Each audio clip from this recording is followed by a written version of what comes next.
Jadi manakib itu adalah tentang kemuliaan cerita para ulama, disebut tentang kemuliaan para ulama, akhlaknya dan sebagainya. Itu manakib.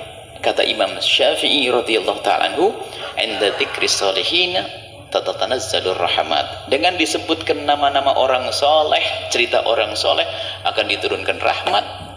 Maka di sini tidak pernah disebut nama-nama orang tidak soleh.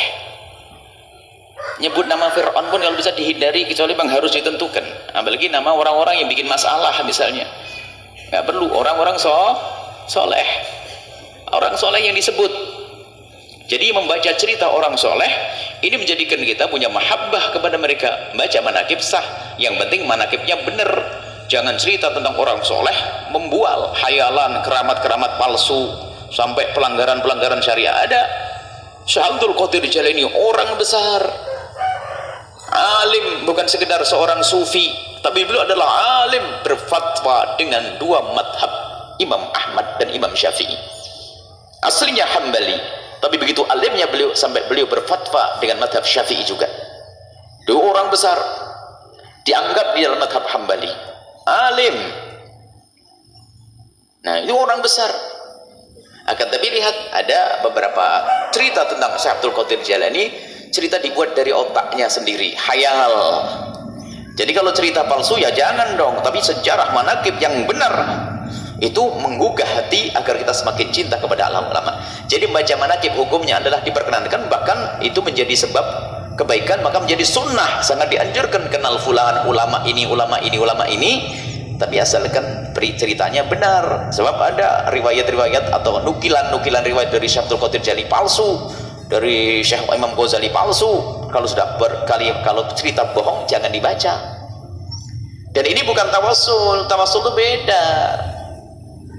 Tawassul itu tidak begitu. Tawassul ini termasuk yang sering bicara tawassul harus ngerti tawassul, pernah kita bahas, tapi ini bukan waktunya bahas tawassul.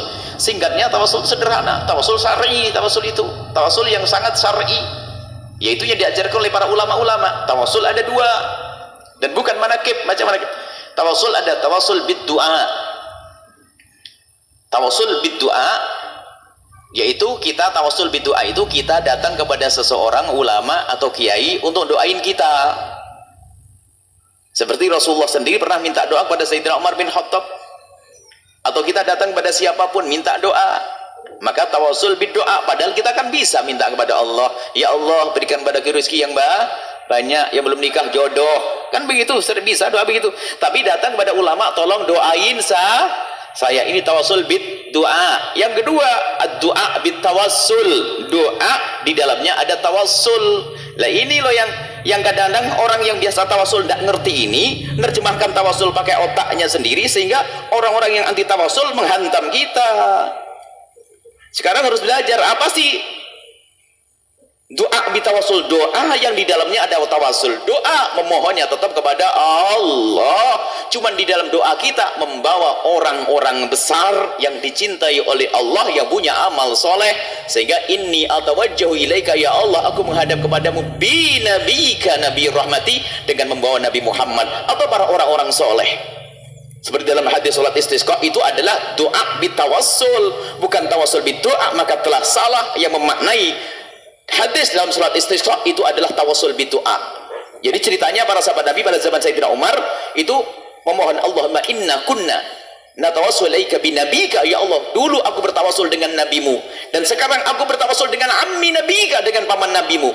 Ini bukan tawassul bidoa, bukan kita minta kepada Rasulullah untuk didoakan, tidak, bukan datang kepada Sayyidina Abbas minta didoakan, beliau itu salah menerjemahkan. Tapi ini doa begini, Allahumma inna kunna, ya Allah kami mohon kepadamu dengan membawa orang-orang soleh. Jadi tawassul itu mintanya kepada Allah dan membawa orang-orang soleh. Seperti dalam hadis Utsman ibn Hunayf, Allahumma inni atawajjahu ilaika binabika nabi rahmati, ya Allah aku memohon kepadamu, mintanya kepada Allah, membawa siapa?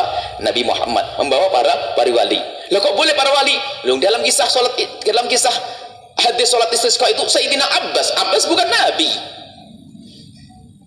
Karena Sayyidina Abbas ada hubungannya dengan nabi. Ulama ada hubungannya dengan nabi.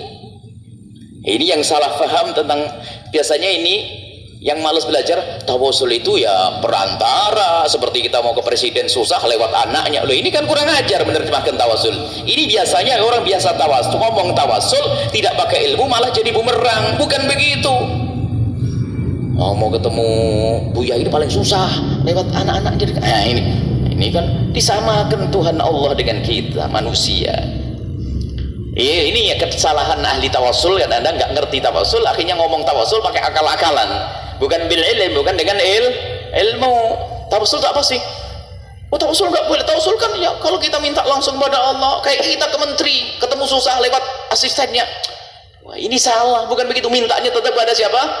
Allah. Membawa apa?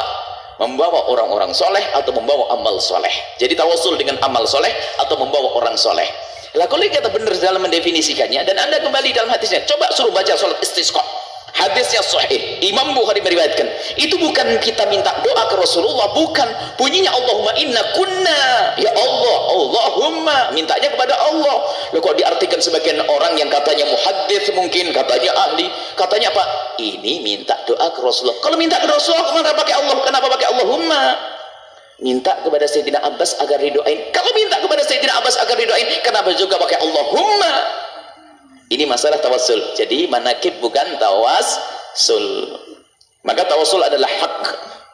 Kalau ada orang mengatakan tawasul batil, itu biasanya kesalahpahaman tentang tawasul. Nah, ini al-hukmu ala syai'i farqun an tasawwurihi. Kalau ingin menghukumi sesuatu, hendaknya harus tahu hakikat sesuatu yang akan dihukumi dan harus mengerti hukum yang akan dijadikan hukum untuk menghukumi sesuatu tersebut. Tidak boleh